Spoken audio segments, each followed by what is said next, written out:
Hello, YouTube. My name is Plazukas. And what better time to talk about modders in the content creation scene? Remember that video I did with Gotcha Smack about his editors and them not being paid or having conflicts because they're just trying to be competitive with other people in different regions of the world?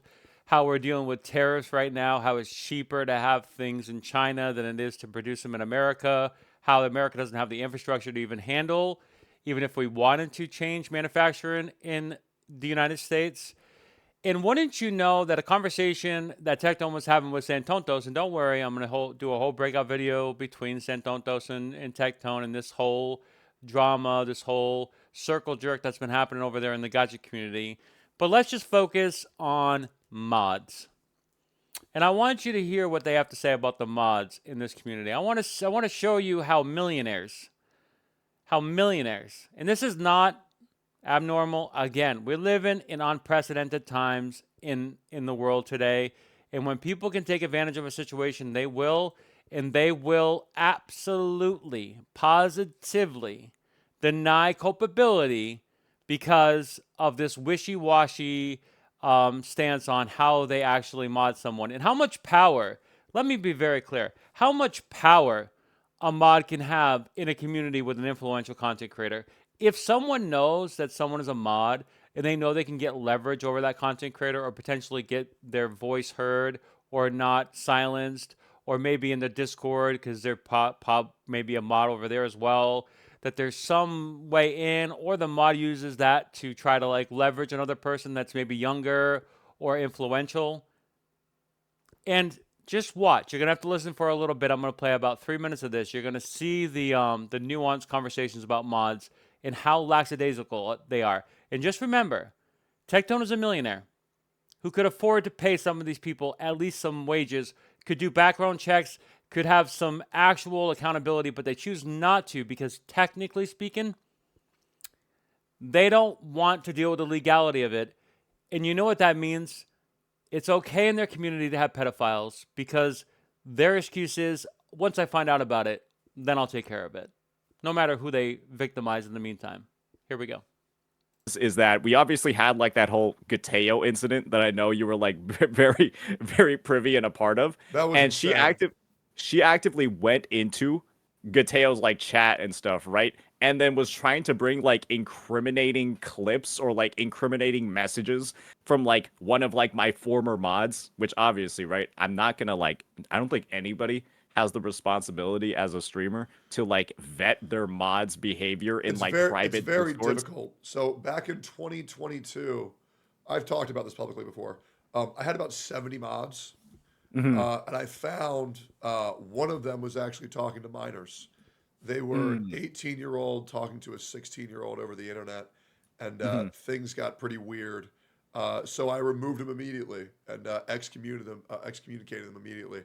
I think it's very ignorant where people try to use people's mods against them because what someone doesn't know, they don't know. But Plausible deniability. It is an effective tool. I guess if you really want to compare it to immigration, there's a lot of people who hire illegal immigrants to do yard work and stuff like that, or to do farm work for less pay. It's a little bit more liable than this conversation. And this has been an issue with content creations, from the beginning. It is a wild, wild west. Even the government doesn't know how to regulate this space. And content creators know this. And the problem is they interact with millions of people every day, just like the people that they want to classify as liberals or Hollywood elites, the ones that are being um, accused of having pizza parlors with pedophiles. Well, guess what? It isn't that far removed from what content creators can do in this space as well right now in the wild, wild west. it depends on their actions once they do know. Okay, but how many people were affected by you modding that person and you not doing your due diligence? Because guess what? Because guess what? You don't have to. And you say that you care about people. You say that you are concerned about your community. Bull shit. And Hmm. yeah, no, I excommunicated them immediately. Yeah. I actually saw a Twitter post about that this morning, where this one guy was talking about how he didn't like lollies, and then this one guy put out a tweet saying, "Wasn't this one of this guy's mods, ex mods, a pedophile?" And the guy removed him immediately. And it's like, well, yeah, but it's like, what do you want me to do about that, man? Like, So go. Do you know what happens when someone is accused and then goes through the legal process and is found to be, a pedophile or a sex offender? They're on a list. So you let go a mod that was talking to a 16-year-old as an 18-year-old. You let go someone that's lolly, maybe fringy, borderline. They're just going to go to someone else's channel and do the same damn thing. And if there's no classifications, and if there's no due process, if there's no background checks, if there's nothing, then this just, again, it just is perpetual. Come on. And just remember, Tectone is a millionaire. Go back in fucking time and like make sure I never added them. Yeah, yeah, if that becomes an option, let me know. yeah, Right, I'm like pretty people, sure everyone would take it. people think that when you mod somebody, it's like, all right, dude, so I'm gonna need an application and a resume, and I'm gonna need criminal history. Let me see your chat log for the past 4 years. When in reality, it's just like, hey, can I get a new mod? Who wants to mod? Me. Okay, you. Go ahead. Unpaid, unvetted, a lot of power, a lot of privilege, and a lot of access. And access is the most important word here. Access to what?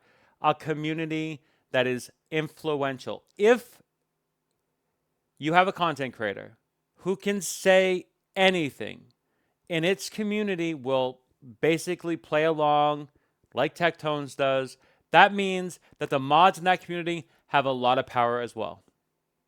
And if they are potentially a problem, it is going to infest that community.